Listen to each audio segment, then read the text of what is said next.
ജഡത്തിന്റെ ചിന്ത മരണം, ആത്മാവിന്റെ ചിന്ത ജീവനും സമാധാനവും. റോമാലേഖനം 8-6 mind governed by flesh and mind governed by spirit. ജഡമനസ്സും ആത്മമനസ്സും, ജഡസ്വഭാവവും ആത്മസ്വഭാവവും. നമ്മൾ ആത്മസ്വഭാവമുള്ളവരാണ്. പരിശുദ്ധാത്മാവിനെ പ്രാപിച്ച വിശ്വാസികളായ നമ്മൾ ആത്മസ്വഭാവമുള്ളവരാണ്. എന്നാൽ ജഡസ്വഭാവം നമ്മളിലുണ്ടോ, അഥവാ ഉണ്ടെങ്കിൽ എങ്ങനെ തിരിച്ചറിയാം? കൊരിന്ത്യർ, സ്നാനപ്പെട്ടവർ, പരിശുദ്ധാത്മാഭിഷേകം പ്രാപിച്ചവർ, കൃപാവര ശുശ്രൂഷയുള്ളവർ, അവരോട് പൗലോസ് പറയുന്നത്, എനിക്ക് നിങ്ങളോട് ആത്മികരോടെന്ന പോലെ സംസാരിക്കാൻ കഴിയുന്നില്ല. നിങ്ങൾ ഇപ്പോഴും ചെടികരാണ്, നിങ്ങൾ ശിശുക്കളാണ്, ആത്മീയത്തിൽ ശിശുക്കളാണ്. അതുകൊണ്ട് നിങ്ങൾ സാധാരണ മനുഷ്യരെ പോലെ ജീവിക്കുന്നു, ലോക മനുഷ്യനെ പോലെ ജീവിക്കുന്നു. പിണക്കമുണ്ട്, ഈർഷ്യമുണ്ട്, വഴക്കുണ്ട്, വ്യവഹാരമുണ്ട്, വിശ്വാസിയായിട്ട് കേസുണ്ട്, എന്നിട്ട് പുറത്ത് ജാതികളുടെയൊക്കെ പ്രശ്നപരിഹാരത്തിന് പോകുന്നു. അപ്പോൾ അതാണ് ജഡസ്വഭാവം. അപ്പോൾ സഭാജീവിതത്തിലുള്ളവർക്ക് ആണ് ഇതിനെക്കുറിച്ചൊരു ചിന്ത വരുന്നത്. ഇപ്പോൾ രാഷ്ട്രീയത്തിലുള്ളവർക്ക് ജഡമനുഷ്യനാണോ ആത്മമനുഷ്യനാണോ എന്നുള്ള വിഷയമില്ല. സാമൂഹ്യ മനുഷ്യനോ അതൊരു ബാധകമല്ല, അവൻ ഈ ലോകത്തിൻ്റെ നിയമം അനുസരിച്ചാണ്. പ്രാകൃത മനുഷ്യനോ അവനും അത് വിഷയമല്ല, പൈശാചികനോ ഒട്ടും അത് ബാധകമല്ല. പിന്നെ ഇത് ശ്രദ്ധിക്കേണ്ടത് ആരാണ്? ആത്മികരാണ്, പ്രത്യേകിച്ച് സഭാജീവിതത്തിലാണ്. എന്തുകൊണ്ടത് ശ്രദ്ധിക്കണം? അല്ലെങ്കിൽ ഇത് നന്മയെ തടയും. ഈ വിഷയത്തിൽ നമ്മൾ ഇടപെട്ടില്ലെങ്കിൽ സാത്താൻ കയറി ഇടപെടും. നമ്മളുടെ സ്വഭാവത്തെ അവന് സ്വാധീനിക്കാൻ കഴിയും. നമ്മളിലൂടെ പരിശുദ്ധാത്മാവ് സംസാരിക്കേണ്ടതിന് പകരം പിശാച് സംസാരിക്കും. പിശാചിന് അക്സസ് കൊടുക്കുന്ന ഒരു ഡോറായിട്ട് ഈ ജഡസ്വഭാവം മാറും. ഗദരദേശത്തെ ഭൂതഗ്രസ്തനെ നമ്മൾ കാണുന്നു. അവനെ കാണുമ്പോൾ അവൻ മിണ്ടുന്നില്ല, അവനിലൂടെ ഭൂതമാണ് സംസാരിക്കുന്നത്. അത്തരത്തിൽ അവൻ അധപ്പതിച്ചു പോയെന്നുള്ളതാണ്. അത്തരത്തിൽ ഭൂതം അവന്റെ മേൽ മേൽക്കോയ്മ എടുത്തു. അതുപോലെ വന്നില്ലെങ്കിലും ജഡസ്വഭാവം, ഉദാഹരണത്തിന് അസൂയുണ്ട്, പിണക്കമുണ്ട്, മറ്റുള്ളവരുടെ നാശം ആഗ്രഹിക്കുന്ന ഒരു ചിന്താഗതി നമുക്കുണ്ട്, എല്ലാവരേക്കാൾ ഒന്നാമനാകാനുള്ള ഒരാഗ്രഹമുണ്ട്, നമ്മൾ കപടം കാണിക്കുന്നവരാണ്. ഇതെല്ലാം സാത്താന് അക്സസ് ആണ്. യേശു കർത്താവ് പറഞ്ഞു, ഈ ലോകത്തിന്റെ പ്രഭു വരുന്നു, അവൻ എന്നോടൊരു കാര്യമില്ല. വേറെ രീതി പറഞ്ഞ അവന്റെ ഒരു ചരക്കും എൻ്റെ കയ്യിലില്ല. അപ്പോൾ സഭാജീവിതത്തിൽ നമ്മൾ ശ്രദ്ധിക്കേണ്ട കാര്യങ്ങൾ എന്തൊക്കെയായിരിക്കണം? ഉദാഹരണത്തിന്, ഒരാളോടൊരു പിണക്കമുണ്ട്, പുറമേ നമ്മൾ കൈ കൊടുക്കുന്നു, വർത്താനം പറയുന്നു, ഉള്ളിൽ പിണക്കമുണ്ട്. അയാൾ പണ്ടോ വർഷങ്ങൾക്ക് മുമ്പോ ചെയ്ത ദോഷം നമ്മളിപ്പോഴും കണക്കിടുന്നു. വചനം പറയുന്നു, സ്നേഹം ദോഷം കണക്കിടുന്നില്ല. അപ്പോൾ ദോഷം നമ്മൾ കണക്കിടുന്നെന്ന് പറഞ്ഞാൽ വിശ്വാസിയായ നമ്മൾ സ്നേഹത്തിന്റെ ലെവലിലെത്തിയില്ലെന്നാണ്. എന്ന് പറഞ്ഞാൽ നമ്മൾ ആത്മീയ വർധന പ്രാപിച്ചില്ലെന്ന് നമ്മളെ തന്നെ തെളിയിക്കുന്നു. ഇനി മറ്റുള്ളവരുടെ നാശം ആഗ്രഹിക്കുന്നു. പുറമേ നമ്മൾ പറയുന്നില്ല. എവിടെയെങ്കിലും ഒരു അപകട വാർത്ത കേൾക്കുമ്പോൾ ആദ്യം നമ്മുടെ വരുന്ന ചിന്ത ഒരു ഗൂഢമായ ആഹ്ലാദമാണെങ്കിൽ അത് നമ്മളറിയുന്നു, പിശാച് അറിയുന്നു, ദൈവം അറിയുന്നു. സഹവിശ്വാസി അറിയുന്നില്ല, കൂട്ടുകാരൻ അറിയുന്നില്ല, ഭാര്യ അറിയുന്നില്ല, ഭർത്താവ് അറിയുന്നില്ല. ഇതാര് കറക്റ്റ് ചെയ്യും? എങ്ങനെ കറക്റ്റ് ചെയ്യും? അല്ലെങ്കിൽ കൂടെയുള്ളവൻ ശുശ്രൂഷയിൽ വർദ്ധിക്കുന്നു, ഒരു നല്ല കാര്യമാണ്, പക്ഷെ നമുക്ക് സഹിക്കാൻ പറ്റുന്നില്ല. വിദേശയാത്ര ചെയ്യുന്നു, നമുക്കത് ഇഷ്ടമാകുന്നില്ല. നമുക്ക് ഒന്നാമനാകാൻ ആഗ്രഹമുണ്ട്, മറ്റുള്ളവരുടെ മുമ്പിൽ പ്രശസ്തനാകാൻ ആഗ്രഹമുണ്ട്. ഇതുപോലുള്ള കാര്യങ്ങളെല്ലാം വരുന്നത് ഈ ജഡത്തിന്റെ കീഴിലാണ്. അപ്പൊ ഇതെല്ലാം കൂടെ കേൾക്കുമ്പോൾ നമുക്ക് ആദ്യം വരുന്നില്ല, നിരാശയല്ലേ? പക്ഷെ കർത്താവ് പറയുന്നു, ഈ വിഷയത്തിൽ ഒന്നാമത്തെ കാര്യം, വിഷമിക്കണ്ട, ഇത് നോർമലാണ്. ആദാമിൽ നിന്നുള്ള ആദാമിന് ഇത് നോർമലാണ്. ജഡത്താൽ ജനിച്ച ജഡമാണ് ആദാമിന്റെ കുഞ്ഞ്. അത് വിഷമിക്കണ്ട, ഇത് നോർമലാണ്, നിങ്ങളുടെ കുറ്റമല്ല. ആ ചിന്ത വരും. ആദാമും ഹവ്വയും പാപം ചെയ്തതിന് ശേഷം ആണ് ഈ അകത്തുനിന്ന് ഈ ശബ്ദം കേൾക്കാൻ തുടങ്ങിയത്. നമ്മുടേതല്ലാത്തൊരു ശബ്ദം, ദൈവത്തിൻ്റെതല്ലാത്തൊരു ശബ്ദം, ഒരു മൂന്നാമന്റെ ശബ്ദം അകത്തുനിന്ന് കേൾക്കാൻ തുടങ്ങി. അവനെ കുറ്റപ്പെടുത്തുന്ന ശബ്ദം, മറ്റുള്ളവരെ കുറ്റം വിധിക്കുന്ന ശബ്ദം, അവിശ്വാസം പറയുന്നൊരു ശബ്ദം, നെഗറ്റീവ് പറയുന്നൊരു ശബ്ദം, ദുഷ്ടമായ ശബ്ദം. ഇതെല്ലാം പാപത്തിന് ശേഷം വന്നതാണ്. അപ്പോൾ ഒന്നാമത് അത് വിഷമിക്കണ്ട. പിന്നെന്താണ്? പരിഹാരമുണ്ട്, ആശ്വാസമുണ്ട്. എന്താണ് ആശ്വാസം? നമ്മുടെ പൂർവ്വപിതാവായ അബ്രഹാം 99-ാമത്തെ വയസ്സിലാണ് ഈ വിഷയത്തിൽ മോചനം പ്രാപിച്ചത്. അപ്പോൾ 99-ാമത്തെ വയസ്സിലാണ് അബ്രഹാം ഈ വിഷയത്തിൽ വിടുതൽ പ്രാപിച്ചതെന്ന് നമുക്ക് ആശ്വാസമല്ലേ? എന്നാൽ സഭയിലുള്ള എല്ലാവരും അതുപോലെയാണ്. പുതിയ നിയമത്തിൽ നമുക്ക് പരിച്ഛേദന എന്ന് പറയുന്ന വിഷയം പറയുന്നില്ല. മറിച്ച് പൗലോസ് പറയുന്നത്, പണ്ട് നിങ്ങൾ പരിച്ഛേദനക്കാർ എന്ന് വിളിക്കപ്പെടുന്നവരാൽ അഗ്രചർമ്മക്കാർ എന്ന് വിളിച്ചിരുന്നു. എന്നാൽ ഇപ്പം അങ്ങനെയല്ല. പുറമേ യഹൂദനായവൻ യഹൂദനല്ല, പുറമേ ജഡത്തിലുള്ളത് പരിച്ഛേദനയുമല്ല. അകമേ യഹൂദനായവനാണ് യഹൂദൻ. ജഡത്തിലല്ല, ഹൃദയത്തിലുള്ളതാണ് പരിച്ഛേദന. കൊളോസ്യ ലേഖനത്തിൽ പറയുന്നു, ജഡശരീരം ഉരിഞ്ഞു കളഞ്ഞതിനാൽ കൈകൊണ്ടല്ലാത്ത പരിച്ഛേദന കിട്ടി. യേശു കർത്താവ് ക്രൂശിൽ മരിച്ചപ്പോൾ ജഡത്തെ ക്രൂശിച്ചു. അങ്ങനെ നമുക്ക് കൈകൊണ്ടല്ലാത്തൊരു പരിച്ഛേദന കിട്ടി. യേശുവിനെ നമ്മൾ സ്വീകരിക്കുമ്പോൾ ആ ബ്ലെസ്സിങ് നമ്മുടെ മേൽ വരികയാണ്. പിന്നീട് നമുക്ക് ധൈര്യമായിട്ട് ഈ വിഷയങ്ങളെ ഐഡൻറ്റിഫൈ ചെയ്യാനും നീക്കം ചെയ്യാനും കഴിയും. എങ്ങനെ നീക്കം ചെയ്യാം? ഒന്നാമത്തെ കാര്യം, ഡെയിലി ബേസിസ് ഈ വിഷയത്തോട് ഇടപെടുക എന്നുള്ളതാണ്. ഒരാൾ ഒരു കാര്യം പറഞ്ഞ് ക്വിക്കായിട്ടൊരു മറുപടി മുഖത്തടിക്കുന്നതൊക്കെ നമ്മൾ പറഞ്ഞു. പ്രാർത്ഥനാ മുറിയിൽ പറയണം, കർത്താവേ ഞാൻ അങ്ങനെ റെസ്പോണ്ട് ചെയ്തല്ലോ, എൻ്റെ വായിൽ നിന്ന് അത് വന്നല്ലോ, ഞാൻ ക്ഷമ ചോദിക്കുന്നു. 2, അങ്ങനെ പറഞ്ഞതിന് കാരണം എൻ്റെ ഉള്ള ജഡത്തിൻ്റെ അഴുക്കാണ്, ഈ വിഷയത്തിൽ അങ്ങ് ഇടപെടണമേ എന്ന് ഓരോ ദിവസവും കറക്റ്റ് ചെയ്ത് നമുക്ക് മുന്നോട്ട് പോകാം. അപ്പോൾ മറുവശം ചോദിക്കും, ഇങ്ങനെ കറക്റ്റ് ചെയ്താണോ ഒരു മനുഷ്യൻ ആത്മീയനാകുന്നത്? ഒരിക്കലുമല്ല. ഒരു മനുഷ്യൻ ആത്മീയനാകുന്നതും ശുശ്രൂഷ പ്രാപിക്കുന്നതും ദൈവത്തിന് വേണ്ടി പ്രയോജനപ്പെടുന്നതും കർത്താവിൻ്റെ കൃപയാൽ തന്നെയാണ്. സർവേ എന്ന് പറയുന്ന കാര്യം നമുക്കറിയില്ല. സർവേ ചെയ്യുക എന്ന് പറഞ്ഞാൽ സ്ഥലം അളക്കുക, അതിൻ്റെ വിസ്തീർണം കണ്ടെത്തുക.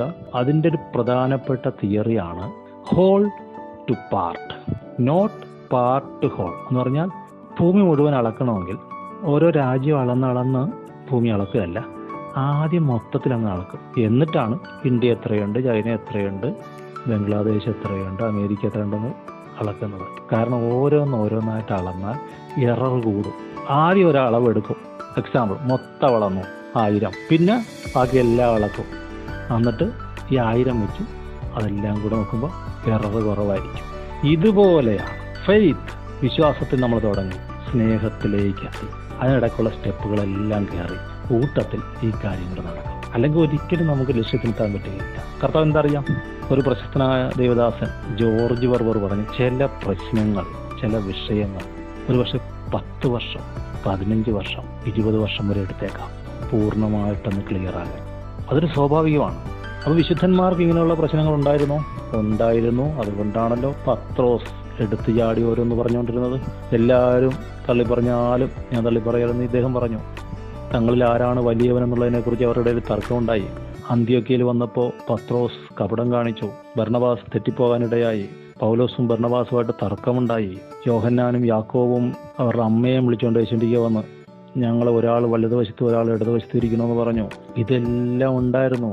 അവരാരും പൂർണ്ണരായിരുന്നില്ല, പക്ഷേ പൂർണ്ണതയിലേക്കുള്ള യാത്രയിലായിരുന്നു. പൂർണ്ണനായ ഒരാളെ അവർ നോക്കി, അവൻ്റെ വെളിച്ചത്തിൽ നടന്നു. കർത്താവേ, നിന്റെ പ്രകാശത്തിൽ ഞങ്ങൾ പ്രകാശം കാണുന്നു എന്നുള്ള തിയറി അവർക്ക് മനസ്സിലായി. ഞങ്ങൾ ഇരുട്ടാണ്, പക്ഷെ നിന്റെ പ്രകാശത്തിൽ ഞങ്ങൾ പ്രകാശം കാണും. നിന്റെ വിശുദ്ധിയിൽ ഞങ്ങൾ അഭിമാനിക്കുന്നു, നിന്റെ നീതിയിൽ ഞങ്ങൾ അഭിമാനം കൊള്ളുന്നു. നിന്റെ ക്രൂശ് മരണത്തിലും നീ ഞങ്ങൾക്ക് നേടിക്കുന്ന പാപമോചന യാഗത്തിലും ഞങ്ങൾ ഘോഷിച്ചാനന്ദിക്കുന്നു. നിന്റെ ജയത്തിൽ ഞങ്ങൾ സന്തോഷിക്കുന്നു. ഇനി എന്തിനാണ് ഇങ്ങനെ ചെയ്യുന്നത്? റിസൾട്ട് എന്താണ്? ഔട്ട്കം എന്താണ്? കർത്താവിന് നമ്മളെ വേണം, നമുക്ക് കർത്താവിനെ വേണം. അതുപോലെ തന്നെയാണ് കർത്താവിന് നമ്മളെ വേണം. അതുകൊണ്ട് കർത്താവ് പറഞ്ഞു, എന്നേക്കാൾ അധികം അപ്പനെയോ അമ്മയോ സഹോദരങ്ങളെയോ വീട്ടുകാരെയൊക്കെ സ്നേഹിക്കുന്നവൻ എനിക്ക് യോഗ്യനല്ല എന്ന് പറഞ്ഞാൽ, എന്നേക്കാൾ അധികം നിങ്ങൾ സ്നേഹിക്കുന്നത് പറഞ്ഞാൽ ആ സ്നേഹം ജഡസ്നേഹമാണ്, അതിൽ ജഡമുണ്ട്. അപ്പോൾ അതുകൊണ്ട് യഥാർത്ഥ ലവിലേക്ക് നിങ്ങൾ വരണമെങ്കിൽ നിങ്ങൾ യേശുവിനെ അധികം സ്നേഹിക്കണം. ഒരിക്കൽ യേശു കർത്താവ് ശിഷ്യന്മാരുമായിട്ട് വഞ്ചിയിൽ ഇങ്ങനെ പോവുകയാണ്. അപ്പോൾ യാത്ര പുറപ്പെടുന്നതിന് മുമ്പ് തന്നെ ശുശ്രൂഷയുടെ ക്ഷീണം കൊണ്ട് യേശു കർത്താവ് വന്ന് അമരത്ത് തലയണ വെച്ച് ഉറങ്ങി. അങ്ങനെ ഉറങ്ങിയതാകാം, അതല്ല ശിഷ്യന്മാരെ പരീക്ഷിക്കാൻ വേണ്ടി ചെയ്തതുമാകാം. ഏതായാലും യേശു ഇരുന്ന പാട് തന്നെ അവർ കൊണ്ടുപോയെന്നാണ്. കാരണം ഇവർ വളരെ എക്സ്പെർട്സ് ആൾക്കാരാണ് ശിഷ്യന്മാർ. അമരത്ത് യേശു കിടന്ന് ഉറങ്ങി, കുഴപ്പമില്ല, ഗുരുവിനെ ശല്യപ്പെടുത്തണ്ട. അവർ ബാക്കിയുള്ള സ്ഥലത്തിരുന്നു, മഞ്ചി തുഴഞ്ഞു പോയി. കൂടെ വേറെ ചെറിയ പടകുകളും ഉണ്ടായിരുന്നു. കൊടുങ്കാറ്റടിച്ച് വെള്ളം പൊങ്ങി. കൂടെയുള്ള ചെറുപടകുകൾക്കൊന്നും ഇല്ലാത്ത വിഷയം ഈ വലിയ പടകിനുണ്ടായി. കാരണം അമരത്ത് യേശു കിടന്നുറങ്ങുക. അമരത്തിരുന്നാലല്ലേ ഇത് കൺട്രോൾ ചെയ്യാൻ പറ്റത്തുള്ളൂ. എന്ന് പറഞ്ഞാൽ സഭാജീവിതത്തിൽ ഒരുത്തൻ എന്നെ ചീത്ത വിളിച്ചു, എന്നെ അവഗണിച്ചു, എന്നെ ഒതുക്കാൻ നോക്കി. എൻ്റെ ശുശ്രൂഷയ്ക്ക് അവർ സപ്പോർട്ട് തന്നില്ല, എൻ്റെ പുരോഗതിക്ക് അവർ കൈത്താങ്ങൽ തന്നില്ല, എൻ്റെ ബുദ്ധിമുട്ടിന് അവർ സഹകരിച്ചില്ല, എന്നെ നിന്ദിച്ചു. എന്ത് ചെയ്യാൻ പറ്റും? ഒന്നും ചെയ്യാൻ പറ്റില്ല. കാരണം അമരത്തേശ് കിടക്കുകയാണ്. ലോകമെമ്പാടും, ഇന്ത്യയിൽ പ്രത്യേകിച്ചും വടക്കേ ഇന്ത്യയിൽ നമ്മുടെ സഹോദരങ്ങൾ ഉപദ്രവിക്കപ്പെടുന്നു. ഒരാൾ പോലും തിരിച്ച് കയ്യോങ്ങുന്നില്ലല്ലോ. എന്താ കാര്യം? അമരത്തേശ് കിടക്കുകയാണ്. അമരത്തേശ് വന്നു കഴിഞ്ഞാൽ പിന്നെ ജഡത്തിൽ നമുക്ക് പോരാടാൻ കഴിയുകയില്ല. യേശുവിനെ പിൻചെല്ലാൻ ഒത്തിരി ആൾക്കാരുണ്ടായിരുന്നു. ഒരിക്കലും ശാസ്ത്രി വന്നിട്ട് പറഞ്ഞു, നീ എവിടെ പോയാലും ഞാൻ വരാം. കർത്താവ് പറഞ്ഞ, എൻ്റെ കുഞ്ഞ് ഒരു രക്ഷയില്ല. ആകാശത്തിലെ പറവകൾക്ക് കൂട് ഉണ്ടാക്കാനുള്ള ബുദ്ധിയെങ്കിലും ഉണ്ട്, കുറുനരികൾക്ക് കുഴിയിൽ അതിൻ്റെ പാർപ്പിടം ഉണ്ടാക്കാനുള്ള ബുദ്ധിയെങ്കിലും ഉണ്ട്. എനിക്ക് അത്രയും പോലും എൻ്റെ ബ്രെയിൻ യൂസ് ചെയ്യാൻ അറിഞ്ഞൂടാ. ഞാൻ നടക്കുന്നത് ആത്മാവിലാണ്. അതുകൊണ്ട് നീ എൻ്റെ കൂടെ വന്നാൽ എന്നേക്കാൾ ബുദ്ധിമുട്ട് നിനക്കായിരിക്കും. ബെറ്റർ നീ വരണ്ട. എന്നാൽ വലിയ പുരുഷാരം അവൻ്റെ പുറകെ ചെന്നപ്പോൾ അവൻ പറഞ്ഞതാണ്, നിങ്ങൾ വരുന്നതിന് കുഴപ്പമൊന്നുമില്ല, പക്ഷേ 20,000 വരുന്നവനോട് 10,000 യുദ്ധത്തിന് പോകണോ? പോയാൽ എന്ത് പറ്റും? തോറ്റുപോകും. അതുകൊണ്ട് ചെന്ന് ഒന്ന് ആലോചിക്കുന്നത് നല്ലതാണ്. 20,000 വരുന്ന ഒരു പിശാചുണ്ട്. അവൻ്റെ അടുക്ക് നിൻ്റെ ഈ 10,000 ജഡത്തിൻ്റെ ഇടപാടുമായിട്ട് ചെന്നാൽ തോറ്റുപോകും. അതുകൊണ്ട് പ്രാർത്ഥനാമുറിയിൽ നിന്ന് പ്രാർത്ഥിക്കുക, എന്നിട്ട് പരിഹാരം കാണുക. അതല്ല, ഒരാളൊരു ഗോപുരം പണിയാൻ ഇച്ഛിച്ചാൽ ആദ്യം എസ്റ്റിമേറ്റ് എടുക്കത്തില്ലേ? ഇല്ലെങ്കിൽ ഫൗണ്ടേഷൻ ഇട്ട് കഴിയുമ്പോൾ പൈസ തീരും. ബാക്കിയുള്ളവരെല്ലാം കളിയാക്കും. ഈ ജഡവുമായിട്ട് എൻ്റെ പിന്നാലെ വരാൻ തീരുമാനിച്ചാൽ, ജഡശക്തി കൊണ്ട് എൻ്റെ പിന്നാലെ വരാമെന്ന് തീരുമാനിച്ചാൽ അപ്രിസിയേഷൻ കിട്ടുമെന്നോ വീട്ടുകാരുടെ സപ്പോർട്ട് കിട്ടുമെന്നൊക്കെ വിചാരിച്ച് വന്നാൽ നിരാശപ്പെടും. ഫൗണ്ടേഷൻ ഇട്ട് കഴിഞ്ഞ് നിനക്ക് മറ്റുള്ളവരുടെ പരിഹാസവും നിന്നെയും കൊണ്ട് മുന്നോട്ട് പോകാൻ കഴിയാതെ വരും. ഒരു ധനവാൻ യേശുവിലേക്ക് വന്നു. നിത്യജീവൻ പ്രാപിക്കാൻ എന്ത് ചെയ്യണം? നല്ലവനായ ഗുരു, കർത്താവ് നല്ലവനായ എന്നുള്ള വിളി കേട്ടവരെ കാര്യം കിട്ടി. അപ്പോൾ കർത്താവ് പറഞ്ഞ ഒരു കാര്യം ചെയ്യും, നീ പ്രമാണമില്ല അതെല്ലാം അങ്ങ് അനുസരിച്ച് ഞാനെല്ലാം ചെറുപ്പം മുതലേ പാലിക്കുന്നുണ്ട്. യേശു അവനെ നോക്കി അവനെ സ്നേഹിച്ചു എന്ന് പറഞ്ഞാൽ അങ്ങനെ എഴുതിയിരിക്കുന്ന അർത്ഥം, ഞാൻ ഒരു കാര്യം പറയാൻ പോവാണ്, അതിനെ കളിയാക്കാൻ പറയുകയല്ല. നിനക്കുള്ളത് വിറ്റ് ദരിദ്രർക്ക് കൊടുക്കുക, എന്നാൽ സ്വർഗത്തിൽ നിക്ഷേപം ഉണ്ടാകും. എന്നിട്ട് എന്നെ വന്ന് അനുഗമിക്കുക. ഒരു ടെസ്റ്റായിരുന്നു. അവൻ വ്യസനത്തോടെ തിരിച്ചു പോയി. കാരണം എഴുതിയിട്ടുണ്ട്, അവൻ വളരെ ധനവാനായുണ്ട്. അപ്പോൾ നിനക്കുള്ളതെന്ന് പറഞ്ഞപ്പോൾ തന്നെ അവൻ്റെ മനസ്സിൽ വന്ന ചിന്ത ധനമല്ലേ? കർത്താവ് അതല്ല ഉദ്ദേശിച്ചത്. നിനക്കുള്ളതെന്ന് പറഞ്ഞാൽ നിന്റെ സെൽഫാണ് ഞാൻ ഉദ്ദേശിച്ചത്. അത് വിറ്റ് ദരിദ്രർക്ക് കൊടുക്കുക എന്ന് പറഞ്ഞാൽ ആത്മാവിൽ ദാരിദ്ര്യമുള്ളവനാകുക എന്നുള്ളതാണ്. അപ്പോൾ നിനക്കുള്ളതെന്ന് പറഞ്ഞപ്പോൾ തന്നെ ധനമെന്നുള്ള തോട്ടാണ് വന്നെങ്കിൽ ഓർത്താണോ? പണത്തിലാണ് നിനക്ക് പിടികിടക്കുന്നത്. നിനക്ക് എന്നെ അനുഗമിക്കാൻ കഴിയുകയില്ല. അതുകൊണ്ടാണ് ശിഷ്യന്മാർ ആശ്ചര്യപ്പെട്ടപ്പോൾ കർത്താവ് പറഞ്ഞത്, മനുഷ്യർക്ക് അസാധ്യം, ദൈവത്തിന് സകലവും സാധ്യം. മാർട്ടിൻ ലൂതർ തൻ്റെ ജീവിച്ചിരുന്ന സമയത്ത് സമുദായസ്ഥ മണ്ഡലങ്ങളെയും അധികാരങ്ങളെയും വാഴ്ചകളെയൊക്കെ എതിർത്തൊരു മനുഷ്യനാണ്. പക്ഷേ അദ്ദേഹം തികഞ്ഞ ആത്മീയനായതുകൊണ്ട് ഇങ്ങനെ പറഞ്ഞു, ഈ പോപ്പിനെയും കർദിനാൾമാരെക്കാളും വലിയൊരു പോപ്പ് എൻ്റെ ഉള്ളിലിരിപ്പുണ്ട്. അതെൻ്റെ സെൽഫാണ്. ഇത് നമ്മൾ തിരിച്ചറിയണം. നമ്മുടെ അകത്ത് ഇങ്ങനെ ഒരാളുണ്ട്, പ്രശസ്തി ആഗ്രഹിക്കുന്ന, ബഹുമാനം ആഗ്രഹിക്കുന്ന, കപടമുള്ള, അസൂയയുള്ള, ഒന്നാമനാകാൻ ആഗ്രഹിക്കുന്ന, മറ്റുള്ളവരുടെ നന്മ ആഗ്രഹിക്കാത്ത, ആപത്ത് വരുമ്പോൾ സന്തോഷിക്കുന്ന, പിണക്കമുള്ള, ഈർഷ്യയുള്ള ഒരു സെൽഫ്. അവനെ തോപ്പിക്കാൻ, അവനെ ജയിക്കാൻ ഒരാളും ഇല്ലായിരുന്നു. ഭൂമിയിലോ ഭൂമിക്ക് കീഴിലോ ആകാശത്തിലോ ആരുമില്ലായിരുന്നു. യഹൂദാഗോത്രത്തിലെ സിംഹവും ദാവീദിന്റെ വേരുമായവൻ മാത്രം ജയം പ്രാപിച്ചു. യേശുവിനെ ആരാധിക്കണ്ടേ? എത്ര ആരാധിച്ചാലും മതി വരുമോ? കാരണം അസാധ്യ കാര്യങ്ങളെ സാധ്യമാക്കി തന്നു. ഇന്ന് നമ്മൾ ഈ അനുഭവിക്കുന്ന ആത്മീയ സന്തോഷം എന്ന് പറയുന്നത്, അത് വല്ലപ്പോഴും അനുഭവിക്കുന്നതാണെങ്കിൽ പോലും, സഭായോഗത്തിന് മാത്രമാണ് നമുക്ക് അനുഭവിക്കാൻ കഴിയുന്നതെങ്കിൽ പോലും, അനേകര് 24/7 അനുഭവിക്കുന്ന ആത്മീയരുണ്ട്. ഞാൻ പറയുന്നത് ആര് നേടിത്തന്നോ? കർത്താവ് നേടിത്തന്നു. ക്രൂശിലെ ജയാളി അവനാണ്. ക്രൂശാണ് സെൽഫിനെ ജയിക്കാനുള്ള മാർഗം. അത് ഒറ്റ ദിവസം കൊണ്ടല്ല, ലൈഫ് ലോങ് ആണ്. നമുക്ക് ഐഡന്റിഫൈ ചെയ്യുന്നവനെ, അതിനായി പരിശ്രമിക്കുന്നവനെ, പ്രാർത്ഥിക്കുന്നവനെ ദൈവം കൈക്കൊള്ളും. അരിഷ്ടന്റെ അരിഷ്ടത അവൻ നിരസിച്ചില്ല, വെറുത്തില്ല. തന്നെ വിളിച്ചപേക്ഷിച്ചപ്പോൾ കേൾക്കുക എത്ര ചെയ്തത്. വിളിച്ചപേക്ഷിക്കുക, പ്രാർത്ഥിക്കുക, ദൈവം പരിഹാരം കാണും, മാനിക്കും.